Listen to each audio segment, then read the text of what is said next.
I don't know about you, but as a 30-year-old, 9 years feels like an awfully long time. Well, 9 years ago, my guest today, Evan Weber, started his first company called Nakee Butter. Since then, he's worked with his business partner, Stephanie, to grow the business into what it is today, a product that can be purchased online and in stores across the country.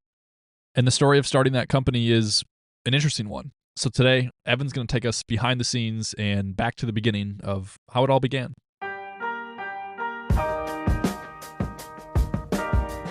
I was 25 and I remember waking up on a Saturday morning in my condo and I remember saying, I have a handful of college credits. I hate my job. I hate where I'm at in my life. What am I doing? Think of Nakee Butter as like Nutella's cousin. Except, along with tasting delicious, it contains superfoods with unique health benefits. Nakee Butter spreads come in pouches and jars for at-home and on-the-go uses. Anyway, if you've never started a business before, it's not easy, to say the least. I mean, suddenly you find yourself wearing a million hats and trying to solve problems you've never had to solve or even think of before. And in the midst of all that, the idea of quitting, well, it can sound pretty dang alluring at times. I feel that, again, looking back as I've come so far to only come this far. There have been so many times that I've thought about quitting, but then that saying has always come up to me. I've come too far to only come this far. Today on the show, Evan and I are going to jump in the old time machine. In a time where Evan's been struggling to find some joy and happiness in his current state and journey, we walk back to revisit why he decided to start this business in the first place. I think the beautiful thing about recognizing when we're struggling is it gives us a powerful opportunity to pause and decide to make some changes. This conversation with Evan was honest, thoughtful, and as a fellow business owner, really relatable. I really enjoyed investing time with Evan and just walking back in his journey and exploring and getting back in touch with why he started in the first place. I found it valuable. I trust that you will as well. And here's my conversation with Evan Weber.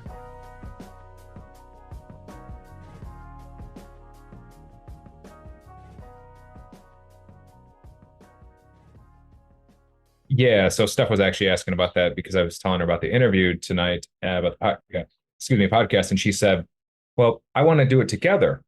And I said, "Well, that would be nice to do it together," because she's like, "Well, I like seeing you get inspired. I like seeing you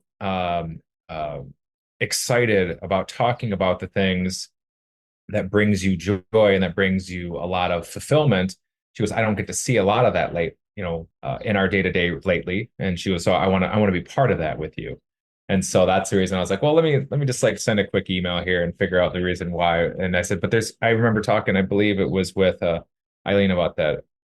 She was telling me that it was because of the individual story is more important than the actual thing itself." So, and that's what I told Steph. I was like, "Let me just make sure real quick." So, what were your thoughts on receiving that message from her about like, I want to see you talking about the things that light you up, the things that bring you joy, and maybe I'm not seeing that as much recently?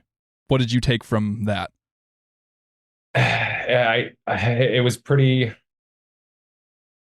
clear to me that I feel like that I've been letting the day-to-day minutia, the everyday grind, the stuff that is needing to be done that I'm not finding any joy in.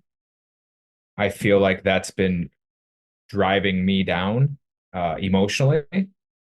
So I feel like she sees a lot of that.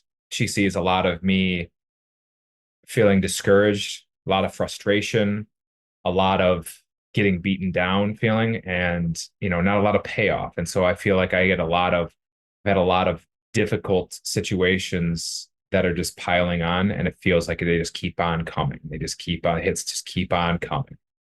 And I feel like that's probably what she's referring to. And anytime that we do a podcast or we do any type of interview, I always find myself getting reinvigorated, and getting excited about how far we've come, how far I've come, and how far that and what we've done, because it's a bird's eye view of stepping back and looking on everything rather than being in it and just looking on the day to day and how much I didn't do and how much didn't get done and how many problems that are keep on happening, rather than, it's eating an elephant, versus just being stuck.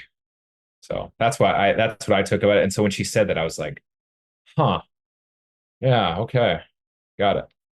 Well, it's interesting. I'm thinking about the idea that like here we're having a conversation.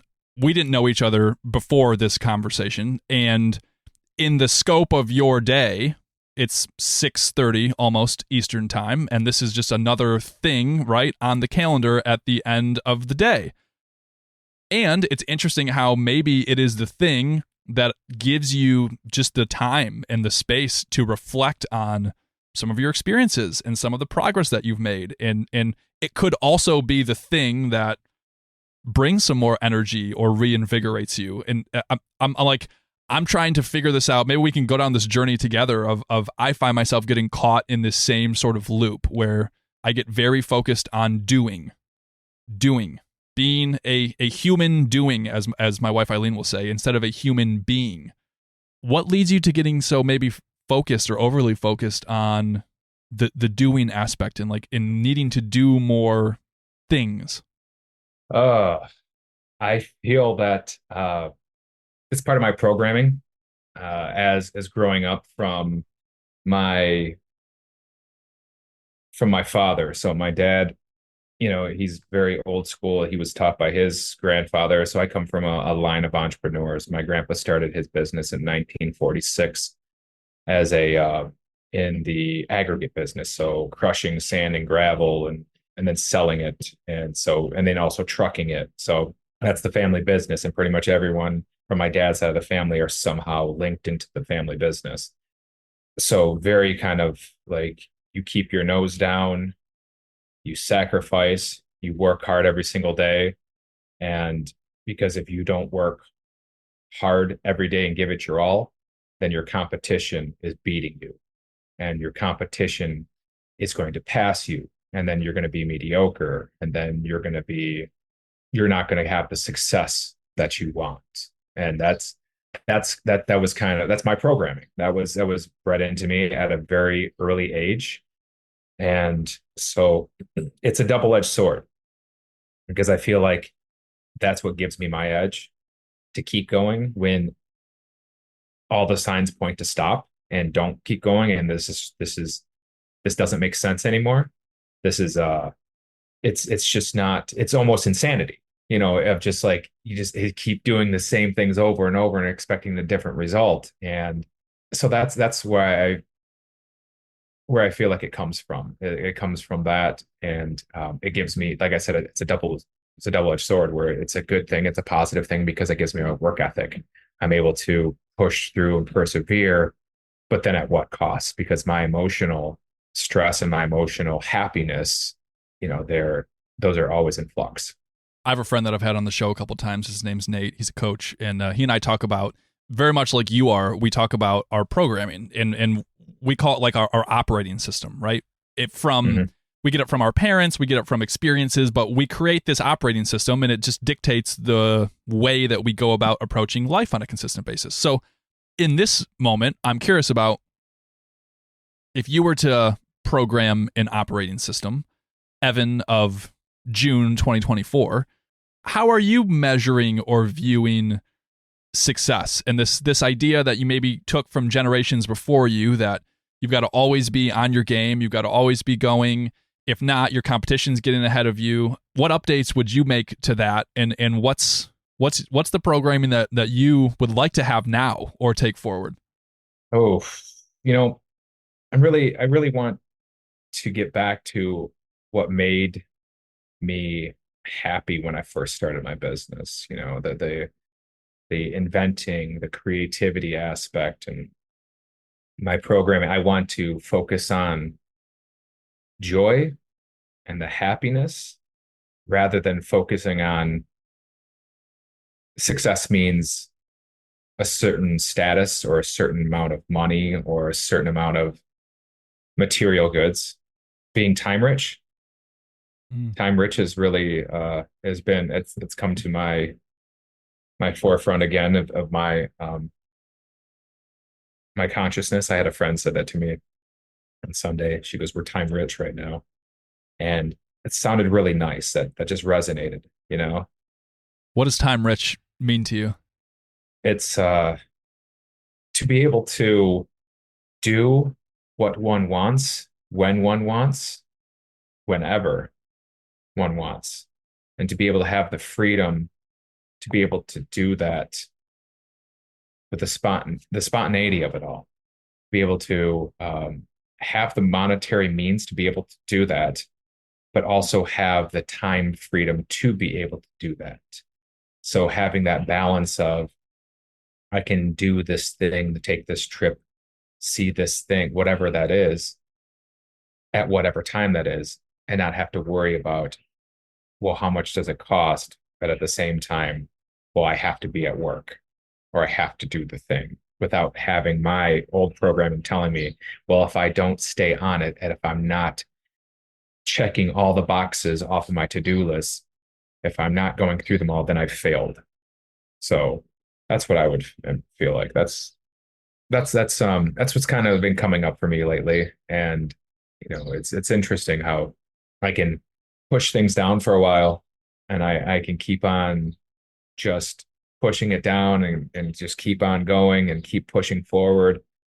But then it's those times that I stop and it's just like, wow, everyone's noticing that I'm not happy. Everyone's noticing that I'm and saying things like, I would like to see you on a podcast because I want to see you inspired. I want to see your eyes light up and I want to see you, you know, talking enthusiastically again, and it's those are the things that I feel that I'd like to get back to. That's the new program that I would like to instill within myself is that with that mindset.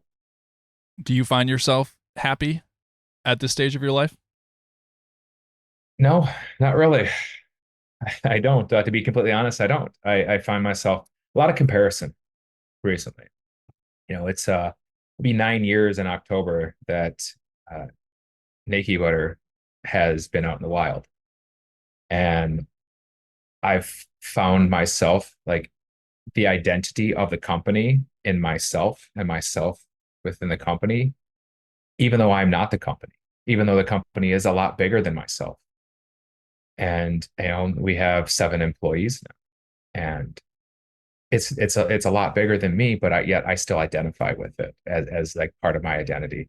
And when I see that we're hemorrhaging a lot of money every single month, and I'm having real conversations with my bookkeeper about cuts that need to be made and things that need to be happening, I find myself getting like down about myself and looking at other companies, other people, and saying like, well, look at them. They're in year 6 and year 7, whatever the year is, and look how well they're doing. Look at what the success that he or she is seeing. I've actually found myself recently, I've been making a very conscious effort to limit my social media time because I find, and I've read a lot of reports from it that that's where a lot of that comparison comes from, comparing myself with other people, and their successes. When even though that their chapter, they could be in chapter 20 and it's my chapter 2, but social media doesn't allow that context. So I feel like there's some tweaks that I need to make in order to find my happiness, and a lot of that is slowing down because I feel like the more that I push, the harder that I push, it's a paradox. The Mm. further that it gets, you know, Yeah. and and the more that I want it and the more that I strive for the thing, the further it gets away. So I've said this before, and I really haven't put it into action, is trying the opposite, doing the opposite, not pushing so hard, not striving so intently on that thing and achieving that goal and just allowing it to come to me. So I'm really that's kind of where I'm at with my happiness recent as of late. I'm right there with you, and I feel some of the struggle, man. I Yeah. would consider myself very similar in that I am a pushing type personality. If I Mm. do more, if I push harder, if I insert more energy, whatever it may be, if I figure out how to scale more, that's going to bring me more success. You know, I've had some. I shared the story recently. I also have been focusing on this idea of surrendering and exploring like what does that mean? Because I feel like I'm horrible at it. The Mm. idea of trying to like allow things to happen in my life and release some of that grip of control, I am terrible at. My wife Eileen and I have been conceptualizing wanting to ultimately maybe live in northern Michigan somewhere in the Traverse City area. Currently, we live in a van and we travel. So I'm in Alaska right now. I was going to ask you where you're at right now because I'm Yeah. So looking at this. I'm like, where are you at, number one? But where are you at, like in the world, number yeah, two? yeah. So right now I am in Valdez, Alaska. So we are. You cannot really see, but we're surrounded by mountains and we're right on the ocean. So it's an incredible place. I um, can see the background a little bit when you moved. Yeah, like that. Nice. so it was a few weeks ago. We were at this like kind of upscale campground in Utah. And there was one morning, it was I don't know, it was like a Tuesday or a Wednesday morning. And that's notable because to me, a Tuesday or Wednesday morning, like that is work hours, right? And that is a work day. And in my mind, I push during work hours on work days. It was maybe 10 a.m. and we were just sitting around the campfire, relaxing. And every bone in my body was like, I should not be doing this right now. I've got to send this email. I need to do this project. Like, you know, this client is waiting for me to get back to them. I should not be here. Lo and behold, we're in Utah. We end up striking this conversation up with a guy who was there at this campground, sitting around the fire. He's from northern Michigan. He's traveling out in Utah. He's in the real estate space. He's designed these really cool homes, and he wants to create a similar vision to what my wife and I want to create up in northern Michigan. And we connected with this person, and it's led to a cool friendship. And who knows where it will lead? But I share that with you, Evan, just because I'm trying to teach myself that this idea of surrendering and not pushing can be meaningful. You know, can be productive. I'm saying that in air quotes because for some reason I value everything has to be productive. So that was just like a recent exploration for me around like, oh wow, weird. Like I surrendered. I allowed myself to be in a place in a moment, and something really unique and powerful actually happened because I was surrendering and not pushing. So yeah, that's my way of telling us that I think it's possible. I think it's possible for us. You know what, I really appreciate that story because there are times that I don't see those type of direct reflections happen with myself. And so there's always that cognitive dissonance, you know, like, is it, what is real? What is truth? What is, you know, actually, you know, am I really letting my competition come up and come up from behind and beating me? Or is this all in my head? Which, you know, so it's to hear from somebody else that has, you know, a great experience with just surrendering and, you know, letting it happen when it should happen, when it's ready to happen is really, it's a good takeaway for sure. So walk us back to 9 years ago and let's tap into who was Evan at the time when you were starting this company. You're starting Nakee Butter. Tell us the story of how it came to be, and let's tap into some of that energy a little bit as far as what was the reasoning behind wanting to start this thing in the first place. Walk us back. Oof, the reasoning behind it. Okay. I I guess I could probably start all the way back to I was looking for something to do. I just graduated college from Oak University and I tried my hand in the corporate world. I was working as an IT recruiter. Very first corporate job. You know, mind you, I went back to school at 25 years young. I tried college right out of high school. Went to Western Michigan, did the whole party thing, and spent a year, ran out of money, So anyway, so I basically I did half-ass school for I did like one class a semester until I was 25. And I remember waking up on a Saturday morning in my condo, and I remember saying, I have a handful of college credits. I hate my job. I hate where I'm at in my life. What am I doing? And I was working at the time, I was working as a home improvement salesperson. I was doing selling windows, roofing, and siding. And so I quit that, went back to school full time, and graduated 4 years after. I basically had to start all over because most of my college credits didn't transfer. And I told my business advisors, I said, look, I want to graduate as quick as possible. So I said, okay, well, this is the degree you have to get.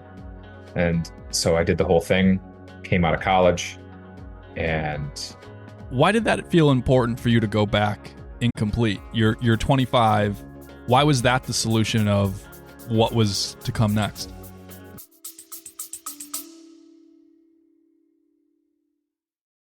I know what's probably happening right now. You just heard the ad music play. You're starting to tune out exactly what I'm saying, so you can skip this ad and get back to the conversation, and I'm going to encourage you not to.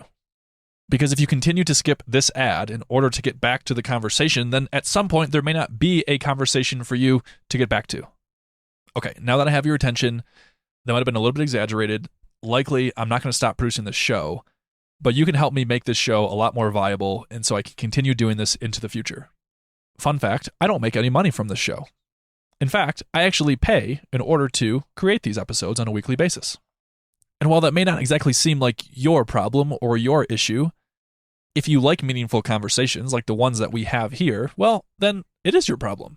I could use your help in the form of financial support specifically in order to keep this show going and continually invest back into creating it. Here's another fun fact. If everyone listening to this episode were to donate the single cost of a cup of coffee, I could probably do this as a full-time job. That is a dream and a vision I have for myself one day, and I want this to be like PBS or NPR, where it's funded by the viewers. I'm imagining a show where we, together, collectively, decide that these meaningful conversations are important to us, and we don't rely on outside help or advertisers in order to keep them coming on a weekly basis. So yes, this is a long-winded way of saying I'm asking you for money. If you're in a place where you feel comfortable doing so, I am asking you to make a small donation to support the show. You can do that by following the link that is in the show notes of this episode to a place called Buy Me a Coffee. Now, by buying me a coffee through this platform, you're not actually buying me a coffee. It's just kind of a mental construct to make this transaction of money a little bit more tangible. Thank you in advance for considering supporting me, supporting the show, and for supporting meaningful conversations like the one we're about to get back to right now. I felt at that time that if everything else in my life went to shit and everything else failed, at least I could have a fallback plan of saying, this piece of paper proves that, as a diploma, that proves that I can jump through the hoops, and that I'm worthy, and that I can be trusted, and I'm valuable, that you should pay me this large salary of money because of this piece of paper. Again, part of my programming group, even though none of my family, none of my dad, and pretty much my dad's brothers and sisters, nobody went to school. They were all just went right into the family business. My brother and my sister and myself, we all went to school and graduated. We have degrees, but I felt that there was validity there. And one of my professors said that, all college really is proving that you know how to jump through hoops. It's proof that you know how to jump through hoops. And there's a lot of truth in that because, and so that's why I felt like it was important, is that's the reason why I went back, is that because I would find something, because I had no idea what I wanted to do with my life. It's not like I knew what I wanted to do at that point. I had no idea, but I knew that a college education would allow more doors to open than I had open at the time. Do you think there was an element of wanting to prove these things to yourself? Like prove to yourself that you could jump through hoops and you could do things and that you were valuable and that you were trustworthy? Like, was some of that directed internally? Oh, 100%. Yeah, you're spot on. It's So I grew up I was a C minus student my entire life, all the way through public education, all the way even into college. I was still a C minus. I was on academic probation at first year at Western Michigan. I grew up with this mindset that I just thought I wasn't smart. I thought I was maybe not simple, but definitely like just not intelligent, definitely not intelligent. I thought that I just wasn't, I didn't have it. My sister, she went to pharmacy school. She got her MD, her doctorates in pharmacy. My brother got his architecture degree. And me, I was like, okay, well, I'm not smart. So what is left for me? And I had that mentality. And it wasn't until I went back to school at 25 that I had purpose, that I had a vision, that I had a feeling of finally a sense of direction of what I wanted to do with my life, that it then became applicable. School then became, this is the vehicle in order to prove to others that I can do the thing and that I am smart. And I didn't have I didn't have any type of direction. I didn't have any I was bored. It's a typical, what you hear, ADD, ADHD, type of just being bored. And it was that. And so yeah, it was. And so then at 25, I went back to school and I was horrible at math. Found out that I was actually really good at math once it became applicable, and I wanted to learn it because it became part of the general idea of the general theme of proving that I'm capable. Same thing with like there was a prob and stat class. I walked in, I didn't know the class started 2 weeks prior to that. Teacher, I show up in the third week of class. She said, "You have a 7% chance of actually passing my class because 87% of people that attend, even on the first day, fail my class." She was proud of it. It was like she was one of those professors that just like wanted to really show how, difficult the subject matter was and how intelligent she was. So I was able to prove to myself. I put myself in a public library in a corner where nobody could see. And for an entire day, I taught myself the first 3 weeks first 3 weeks of the book and just digested everything. And then everything started clicking. And I was so proud of myself. And I came back and I aced her class and I got a 4 point in the class. And that's when I knew it was like, okay, I'm actually quite intelligent. And this is what it took in order for me to see it. So it was a big awakening for myself at that point in my life. But interesting enough, the career path that I was choosing, I didn't end up doing. The driver was I really wanted to be a federal agent, believe it Okay. or not. Yeah. ATF, DEA, FBI, like that type of federal agent. I had this mindset of this is what I'm doing. What was the appeal of going that route? 25, uh, the whole, maybe part of movies, maybe the thought of it, the romance part of it, the romantic part of like this whole like, right now I have no idea what that appeal was now or is now. But I wanted it so badly back then. Could it have been that What, it was just so different than your current reality? Like it was just such a 180. Like let's just go picture something and try to pursue something totally different than what I'm doing now. you know what? Probably, yeah. It was something. It was the biggest rock, the biggest mountain to climb, and you know, proving to myself, proving to others, proving, that I could do whatever I wanted to, probably. Yeah. Yeah. But I didn't end up doing it. I actually remember I failed the polygraph several times, and so I remember sitting in the parking lot just breaking down, crying, and just remembering like yelling and like not knowing what I was going to do with my life and everything that I was striving for this past 4 or 5 years I was in college. It all come crashing down, and what am I going to do? that whole thing. And everything happens for a reason. I truly believe in that. And yeah, so then it became that that's when I started looking into the corporate stuff, the corporate world of like, okay, what am I going to do? And that's when the IT recruiter stuff came up. So I had a friend at the gym. And at this time, I got really into working out and specifically bodybuilding and specifically doing competitions, specifically bodybuilding competitions, doing shows where I'd be standing on stage in a small, like basically a show bikini and going through specific poses. Okay, wait. I have And a quick question on that. yeah, Why do you have to be super like oiled up and tan? good question. Because the tan shows the definition of the muscle a lot more than a very pale body does. Okay, that makes So sense. yeah, so I got into that. I did 3 shows. So I was going, I got really big into bodybuilding, and I was working at a company, do as an IT recruiter, and I just found myself hating the job so much after 9 months of being there. The corporate life, the corporate world, the whole like water cooler talk. People be nice to your face, and then completely horrible behind my back about saying things. And it was then what I went for a physical. I went for an annual physical because I was feeling like hell, and I got some blood work done.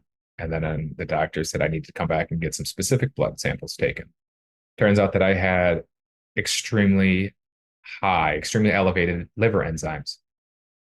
And they did some testing on that. Turns out that I had one of the worst cases of mono that my physician had seen in 13 years.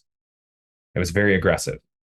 I don't know. He's like, how did you function? How did how did you have a zest for life? How did you wake up in the morning? How did you even function?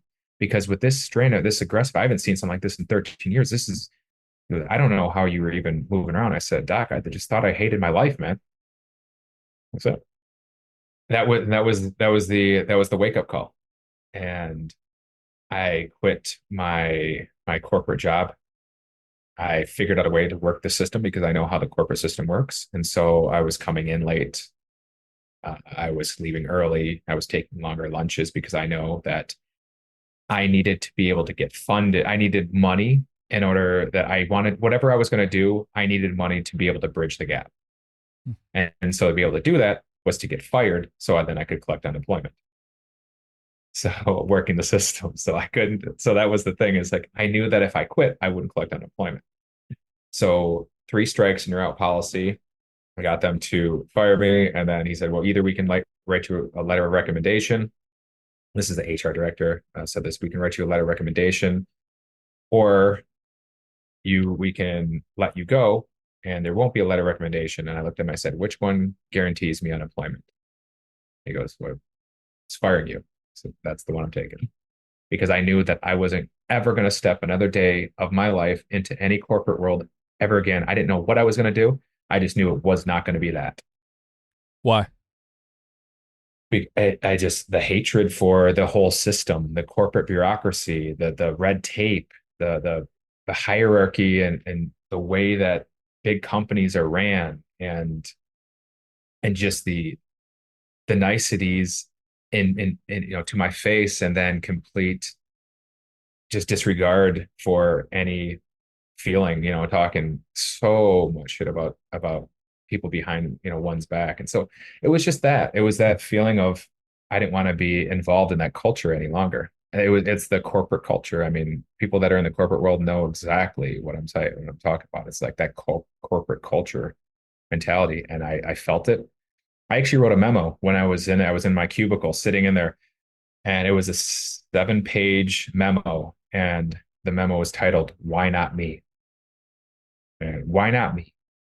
I was introduced during the corporate. The one thing that was great about this whole corporate experience is that I met a guy who's still a friend to this day. He introduced me to Tim Ferriss.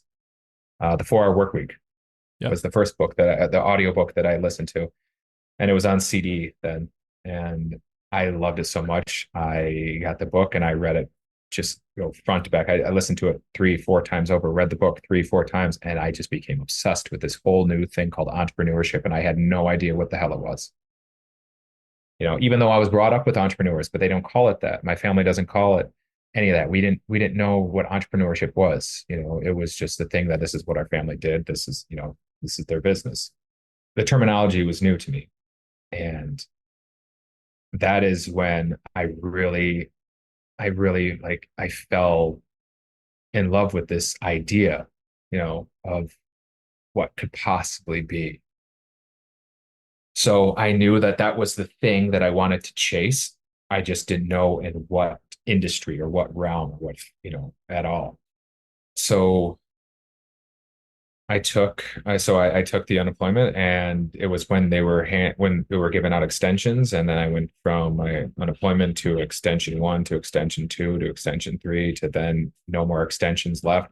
And during this time, I'm reading, I'm writing, I'm researching, I'm learning what all of these different things are within entrepreneurship, within marketing and sales, and just looking for my thing. And during the same time, going to the gym twice a day, and still doing my bodybuilding stuff.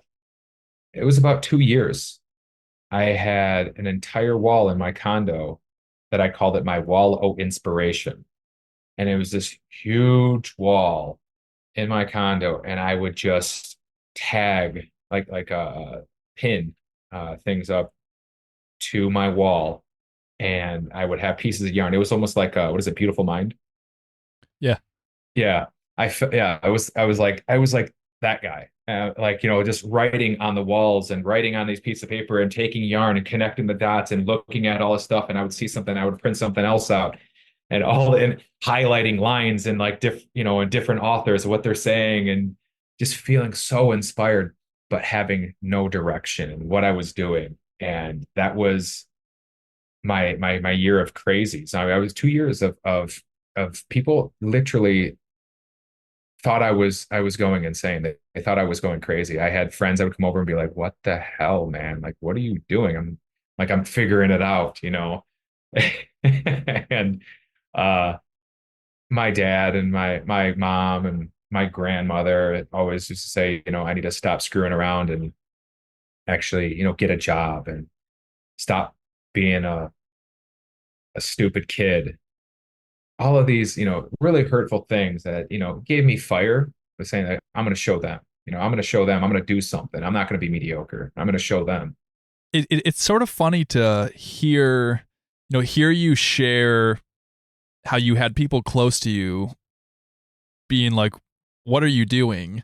And like you've got to stop being a stupid kid, and it's time to grow up. It's time to do these things. And yet it's interesting, as you are explaining this time, you're talking about and you're using words like creativity and inspiration, and I'm hearing like ingenuity, and that you're willing to just figure things out. And it's just painting this kind of interesting picture of how people were describing that time in your life and some of the adjectives that you are using to describe that time in your life. And they're very different.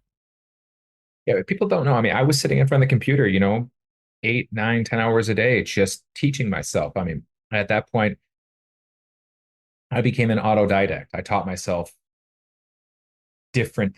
anything. I was a sponge, and I was really in a creative. I was writing so much and journaling and just creating. I didn't know what I was creating, but I was creating. I was in that mindset, that ideation. But everybody saw it. Nobody knew what I was doing. They thought I was screwing around, because I wasn't pulling in money. I wasn't buying things. I wasn't making moves. And making moves in their eyes. I would feel like I was making moves. I was setting myself up for what was to come, which I didn't know what that was, but just trusting in the process. I remember just telling myself just all of it, just trust in the process, just trust in the process. This is your process. Just trust in it. Just keep going. Don't stop. So for a while, Evan continued down this journey of learning and soaking up everything he could about entrepreneurship. But it felt like the clock was ticking as time and money were running out. So that led him to a pivotal moment where he was meeting with a business advisor named Pat. I was at a breaking point. I had no more money coming in. It was getting really tough. I had a roommate moving into my condo because I had a second room just in order to help me pay for my rent. And then it got to a point where I couldn't even pay that, and I had to do something. And Pat said to me, Evan, what do people look to you as an expert in? What do you right now, people come to you and ask for help with? And because I didn't know when she said expert, I'm like, I'm not an expert in anything. And I feel like anybody when asked, what are you an expert in? I'm not an expert in anything because that's what I said. But I don't know. She said, what do people ask for your help with? That I could answer. I said, well, with, working out, making eating programs and workout programs and things for lifestyle stuff, healthy living. Because again, that's what my world was all about was, bodybuilding. And she goes, that right there, that's your industry. That's where you start. And I remember having a conscious thought in my mind as well that I wanted to have physical activity with lifestyle, working out. I wanted that to be my industry, my career, because I knew that whatever I was going to dive into, I would dive headfirst. And I wanted to be a direct reflection of what I wanted to see in others. So meaning I knew that if I were to go into construction, that I would get fat and I wouldn't be working out and I would hate myself for that because the release and the feeling that I get when having physical exercise. I knew that I didn't want to do something in any other industry, like whether it be tech, because then I wouldn't spend all that time working out. Like I wanted to keep it in the industry of this is what my industry is, and this is what I enjoy doing, and this is what I know. I didn't have any type of really good reason, any type of good sense to even be into that field rather than I was, a bodybuilder and I helped train people and stuff like that. But formal training and stuff like that, no, it was all hobby stuff. So that's where I started though. I started with the health and wellness industry and I looked at services and that was the big jump off point. And then to this day, I still have feelings about it because I chose to be a product based company rather than a service based company. And in hindsight, because hindsight is everything, that I don't want to say was a mistake, but that was something that probably should have given more thought to. Because products always requires things in order to make the thing, in order to sell the thing, and then asking people to buy the thing. Where services, same thing, but very little overhead in the sense of having to buy things in order to make an end product. Where services, I'm selling my knowledge or I'm selling my ability to be able to provide and then scaling that, figuring out how to scale that. So, different. In the context of the conversation that we're having, I don't know, how does it feel to reflect back on the story of how you started this thing in the first place? We kind of started our conversation around talking about sometimes just getting caught up in some of the day-to-day doing and the things that you have to do. How does it feel in this moment to reflect back on the story of how you got here? I feel that, again, looking back as I've come so far to only come this far. There have been so many times that I've thought about quitting, but then that saying has always come up to me. I've come too far to only come this far. And that's what it's kept me going. Just keep going. Just keep pushing. Keep going. Don't stop. And it feels good though. I mean, it feels good to reflect on that because it's easy to get blinders. It's easy to just keep going and just forget about everything that has happened. And it's like the classic, what they say when people look at entrepreneurship, all they see, it's like an iceberg. All they see is a really small little piece, but they don't see all the stuff and all the shit in the bottom that, one has gone through. So it's motivating because it's times like this, reflecting on those that I gives me purpose and keep going, and that's the thing is like I've never given myself a plan B ever. That's probably one of the key takeaways that I heard from somebody that was a vet in the game, somebody, deep in the entrepreneurship. One of like the OGs I remember going to, it was a conference and listening to this guy talk, and I was, stars in my eyes, like I want to do this thing. I don't know what I want to do, but I'm going to do a thing, and that was something that really resonated with me. There's also a quote. It's when preparation meets opportunity, success is inevitable. And I feel that's what I've been doing is just preparing, because when opportunity comes, preparation will all be worth it. Equals success will be inevitable. So whatever success is, and that it varies from person to person. And going back to how we first started, I feel like my success is to be time rich and to be able to do what I want when I want. Do you think you have to be, as we start to wrap up some of our conversation, I'm curious about this idea of time rich. One question I have for you is, do you think you have to be money rich in order to be time rich? I don't feel as though, I guess, and money rich is, that could be, rich is subjective, right? Sure. Is that millionaire, billionaire, 100, what does that look like? What is rich? Liquid assets, tangible, what is that? But in my perception, no, I don't feel that. I feel that being able to have just enough, or let me just take out that word just, be able to have enough to be able to go and do what I want without having to worry about the money aspect, but then having that ability to be able to do it because I have the time, I have the freedom, the time, not because I'm sitting around doing nothing, but because I have the freedom of being able to do anything that I want spontaneously. Yeah, I mean, I asked because it's a question that I've found myself thinking about as well. And really it was one of the big drivers behind why I live in a van and travel the country is like, well, nice.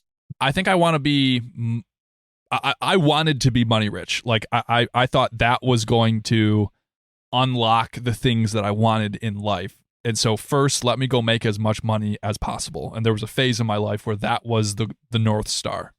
Mm-hmm. And then I guess it was finally to a point where it was like, well, why do I want to be so financially rich? Well, because I want to have the freedom. And I want to have freedom to spend my time, and I want to have the freedom to go places, and I really love traveling, and I want the freedom to decide where I want to go. And when I kind of got to like, well, why do you want that? Well, why do you want that? And, and like boiled it down to one of those things, it was like, all right, does it have to look like, do I have to be financially rich to be able to do that? I will tell you in this moment, I'm 30 years old. I am not financially rich by any means. I work full time and I have the freedom to go wherever I want. There's a lot of times we reflect on in this, van life experience where there was a time where we woke up one day, we were in Malibu, California. It was 45 degrees and raining. We were going to go up the coast for a couple of weeks and the weather looked terrible. Our friends were in Phoenix and they said, hey, we're sitting by the pool at 75 degrees. And by that evening, we were sitting around the pool in Phoenix drinking a beer with our friends. And, so it's just like, yeah, I asked that question because that was a question that I've settled with a lot and wrestled with is like, well, mm-hmm. does the freedom to choose, which it feels to me like that was what was at the core. I value the freedom of choice. I want to be able to choose some of my day, choose some of where I am. And there was a route to that didn't actually involve having that much money. Sure. Is it nice? Is it easier to have more financial means? Of course. I think it makes things a lot easier. But that exercise of asking another level deeper, of why that thing? What is that going to bring you? And seeing if there was a way to bring that into life, sooner. Yeah. It's the teaching a man how to fish story, right? You know the story about that, teach a man how to fish. Yeah, it's like it's literally that. It's and then you boil it down to, well, why am I doing all of this stuff just so I can have time, so I can, go leave early, go have sex with my wife, go drink a beer, go enjoy my children, go fish, into the evening. And wait, I do that right now. And I don't have any of your millions of dollars. It's literally it's that. In case you're not familiar with the story that we're talking about, I wanted to read it for you. I actually first saw this at a Jimmy John's location. Anyway, here's how it goes. The story is titled, How Much Is Enough? An American investment banker was at the pier of a small coastal Mexican village when a small boat with just one fisherman docked. Inside the small boat were several large fin tuna. The American complimented the Mexican on the quality of his fish and asked how long it took to catch them. The Mexican replied, only a little while. The American then asked why he didn't stay out longer and catch more fish. The Mexican said he had enough to support his family's immediate needs. The American then asked, but what do you do with the rest of your time? The Mexican fisherman said, I sleep late, fish a little, play with my children, take siesta with my wife, Maria, stroll into the village each evening where I sip wine and play guitar with my amigos. I have a full and busy life. The American scoffed, I am a Harvard MBA and I could help you. You should spend more time fishing. With the proceeds, buy a bigger boat. And with the proceeds from the bigger boat, you could buy several boats. Eventually, you would have a fleet of fishing boats. Instead of selling your catch to a middleman, you would sell directly to the processor, eventually opening up your own cannery. You would control the product, processing, and distribution. You would need to leave the small coastal fishing village and move to Mexico City, then LA, and eventually New York City, where you will run your own expanding enterprise. The Mexican fisherman asked, but how long will this take? To which the American replied, 15 to 20 years. But then what? The American laughed and said, that's the best part. When the time is right, you would announce an IPO and sell your company stock to the public and become very rich. You would make millions. Millions, asked the fisherman. Then what? The American said, then you would retire. Move to a small coastal fishing village where you would sleep late, fish a little, play with your kids, take siesta with your wife, stroll to the village in the evening, sip wine, and play your guitar with your amigos. Author unknown. Okay, back to the episode. It's a really interesting story. And I really feel you on that. I really feel like it's just getting the mind around that and hearing the people that have gone through it. I really listen to a lot of people that have gone through it. And I forgot who said it. He said, maybe an actor, I wish everybody could be rich for at least a day to see how big of a deal it is not and how it does not bring happiness. Yeah. And it's listening to those things and being like, okay, so bring things back into perspective. What's important to me now? It's a good reminder for both of us in this conversation. It's a good reminder for anyone listening to this conversation. As we close, I'll tell you, I have a lot of admiration for you, and the level of commitment that you have, to start something and to see it through and continue to see it through for 9 years. I look at that at times and certain commitments that I've made in my life, and like that's a long time. It's a long time to commit to something and say, you know what, I'm going to keep going. I'm going to keep seeing this through, and to believe in what it is that you're creating and believe in the thing that you want to create and what you want to bring from it, and to be able to, share some of that and spread that with other people on your team or outside of it. I have a lot of admiration for the level of commitment that you have. And I guess that just felt meaningful to share with you, because I think it can be easy to not make that level of commitment to something and to really see it through. And so I see that as part of your journey. Thank you. I appreciate that. It means a lot. Yeah, man. Thank you for taking the time to be here with me and share some of your story. I appreciate it. I know we didn't get to talk necessarily a ton about Nakee Butter, so maybe there has to be a 2.0 in the future where we talk more about, all right, what has the whole experience been like building this thing? But it felt really meaningful to me to maybe focus on this time that led you to it in the first place. And for you to reflect on that, I found value in it. So thank you for sharing your story. If people wanted to connect with you and find more about you, more about Nakee Butter, what might be the best way for them to do that? Say nakee.co. So nakee.co. So that's our website. You can go into Amazon. You can find Nakee Butter on Amazon. Also on the website, you can find a bunch of there's a store locator. You can find all the locations throughout the US that Nakee Butter is in. I'm at Eastern Market. If you're in Detroit, Eastern Market every single Saturday. So if you're in Detroit, it's a top 3 thing to do. No matter, it's always on every Saturday. But yeah, there's that website, Amazon, and or you can find us, on Instagram, at Nakee Butter. And we're also on TikTok and YouTube and all those good stuff. So, Evan, thanks for investing your time with me and sharing your story. I appreciate it, man. Hey, I just want to say thanks for tuning in to the show this week, and I hope you enjoyed it. Also, be sure to stick around for next week's episode, because on Tuesday of next week, I'm releasing a conversation with Stephanie, Evan's business partner, and you can hear a whole nother perspective on this whole equation. It's been really cool to talk to both of them and piece together the unique stories that make up this business that's being created together. Anyway, if you enjoyed this conversation, one of the best things you can do to support this podcast is to share it.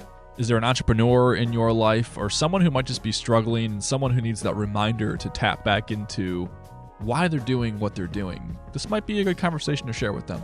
Thank you for being here, and thank you for supporting meaningful conversations like the one that we have here. If you haven't done so yet, if you could take just a couple seconds and leave a review or a rating on whatever platform you're listening on, that would really mean the world to me, as it helps us build up the credibility of the show. Anyway, that's all for this week. Eileen and I are still out exploring Alaska and enjoying our summer in the last frontier. I'll be back again next week with a new episode with Stephanie, and until then, take care.